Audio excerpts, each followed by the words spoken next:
Vous êtes tiraillé de tous côtés, les demandes ne cessent pas. Les notifications, votre téléphone sonne encore. Votre famille vous appelle, votre travail vous réclame.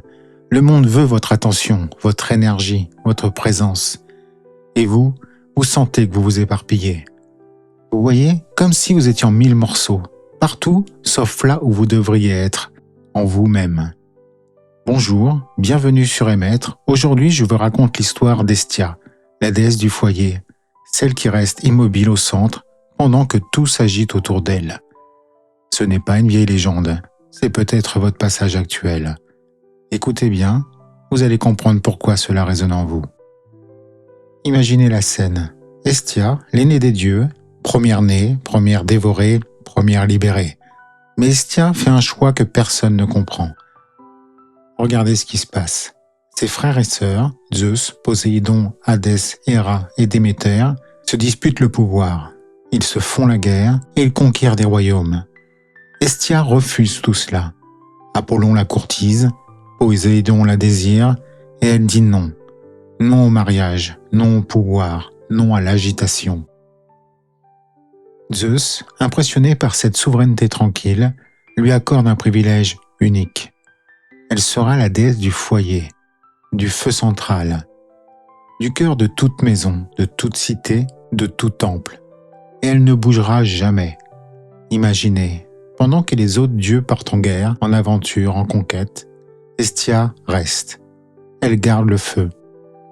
Elle est le point fixe autour duquel tout tourne. Pas de statue, pas de temple, pas d'épopée. Mais chaque foyer grec commence par elle. Invisible mais essentielle. Immobile mais centrale. Les autres dieux montent et descendent de l'Olympe. Ils se mêlent aux humains, ils créent le chaos de la passion, de la guerre, de l'amour. Hestia, elle, reste au centre, silencieuse, stable, inébranlable. Son feu n'est pas celui de la passion, de la colère ou de la forge. C'est le feu du centre, celui qui nourrit sans consumer, qui reste quand tout s'éteint. Vous voyez la différence ? Dans la mythologie grecque, Hestia est la seule déesse qui ne quitte jamais l'Olympe. Pendant que Zeus séduit, que Poséidon provoque des tempêtes et qu'Athéna part en guerre, Hestia garde le foyer divin. Elle est la gardienne du seuil, le centre immobile qui permet au reste de tourner. Les philosophes grecs disaient ceci. Hestia ne se déplace pas parce qu'elle est déjà partout où elle doit être. Elle n'a rien à conquérir, elle n'a rien à prouver. Elle est, un point c'est tout. Voilà le mythe d'Hestia, la déesse qui dit non au chaos pour rester fidèle à son feu intérieur. Vous reconnaissez ce mythe dans votre vie ? Il se peut que vous traversiez exactement cela en ce moment. Le monde extérieur vous tire dans tous les sens. On vous demande d'être disponible, performant, présent partout à la fois. Votre famille a besoin de vous, votre travail vous appelle, vos amis réclament votre attention, les réseaux sociaux vous happent et les urgences se multiplient. Et vous sentez que vous perdez votre centre. Vous connaissez ça, non ? Comme si vous étiez éparpillé en 1000 morceaux, partout sauf en vous-même. C'est normal de se sentir ainsi, vraiment. C'est le passage d'Hestia. Le moment où vous pouvez choisir, continuer à vous disperser ou revenir à votre foyer intérieur. Regardons comment ce passage fonctionne. Dans le mythe, Hestia refuse 3 choses. Le mariage. Elle refuse de se perdre dans l'autre, de devenir l'appendice d'un dieu plus puissant. Dans votre vie, peut-être que cela ressemble à ceci.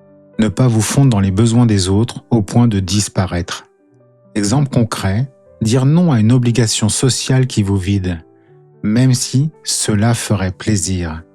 Ce n'est pas de l'égoïsme, c'est de la souveraineté. Vous pouvez aimer, accompagner, soutenir, mais pas vous dissoudre. Le pouvoir. Elle refuse de partir en guerre pour un royaume, un trône ou une gloire. Dans votre vie, il se peut que cela signifie ceci. Lâchez la course effrénée à la performance, à la reconnaissance extérieure, au toujours plus. Exemple concret. Ne plus consulter vos mails à 22 heures pour montrer que vous êtes impliqué. Vous n'avez rien à conquérir à l'extérieur si vous perdez votre centre intérieur. Le mouvement. Elle refuse de bouger, de partir à l'aventure, de se disperser. Dans votre vie, peut-être que cela signifie ceci. Refuser l'agitation permanente, le multitâche constant, la disponibilité 24 heures sur 24. Exemple concret. Posez votre téléphone 10 minutes sans culpabiliser. Regardez bien. Rester immobile ne signifie pas ne rien faire. Cela signifie agir depuis votre centre, pas depuis la panique ou la dispersion.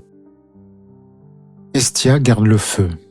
Vous aussi, vous avez un feu intérieur. Ce n'est pas le feu de la passion débordante, ce n'est pas non plus le feu de la colère volcanique. C'est le feu du centre, celui qui nourrit quand tout le reste s'éteint. Et il se peut que ce feu se soit affaibli ces derniers temps. À force de vous disperser, de donner votre énergie partout sauf à vous-même, et la flamme vacille. C'est normal, vraiment.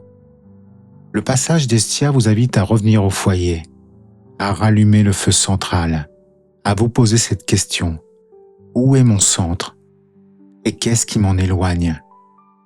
Les demandes extérieures ne vont pas s'arrêter. Le monde continuera à solliciter votre attention. Mais comme Hestia, vous pouvez choisir de rester au centre. Pas par rigidité, pas par fermeture, mais par fidélité à ce qui est essentiel en vous. Voici comment vous pouvez traverser comme Hestia. Première clé, identifiez votre foyer intérieur. Posez-vous cette question. Qu'est-ce qui me nourrit vraiment? Pas ce qui vous stimule, pas ce qui vous distrait ou pas ce qui vous excite, mais ce qui vous nourrit en profondeur.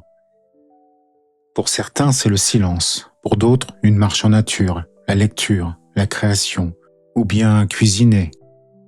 Trouvez-le et nommez-le. Deuxième clé, apprenez à dire non au chaos. Hestia dit non au Dieu. Vous aussi, vous pouvez. Dire non à une demande, dire non à une sollicitation qui empiètre sur votre temps, dire non à une urgence artificielle. C'est normal d'avoir peur de décevoir, vraiment. Mais ce n'est pas de l'égoïsme, c'est de la protection. Troisième clé, pratiquez le recentrage immobile. Hestia ne bouge pas, elle reste au centre. Je vous invite à faire ce geste maintenant avec moi. Posez une main sur votre poitrine, fermez les yeux si vous le pouvez, et dites intérieurement « Je suis déjà là où je dois être ». Prenez 3 respirations profondes.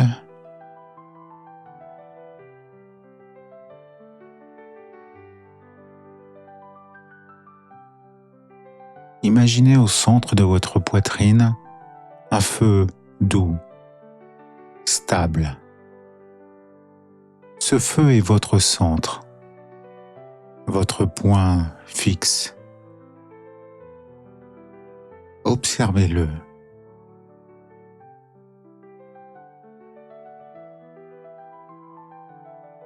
Vous pouvez maintenant ouvrir les yeux. Vous venez de pratiquer le recentrage immobile d'Hestia. Quand le chaos vous sollicitera de nouveau, peut-être que vous vous rappellerez de ceci. Vous avez un foyer intérieur. Vous pouvez y revenir.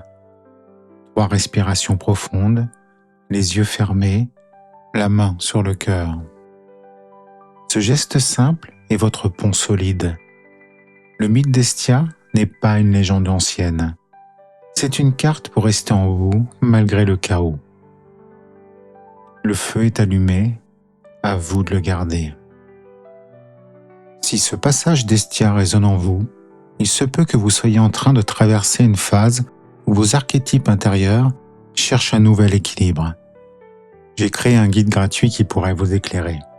Ce document est un guide de clarification intérieure basé sur 12 archétypes fondamentaux. À travers un test structuré et des grilles de lecture, ce guide permet d'identifier les archétypes dominants pour comprendre les passages personnels à traverser.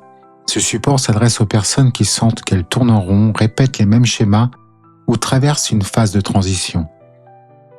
Il ne promet pas une transformation immédiate, mais offre une carte claire pour engager un travail de conscience et d'intégration dans la durée. Vous trouverez le lien dans la description. Je vous donne les clés, à vous d'ouvrir les portes. C'était Sébastien pour émettre. À très vite.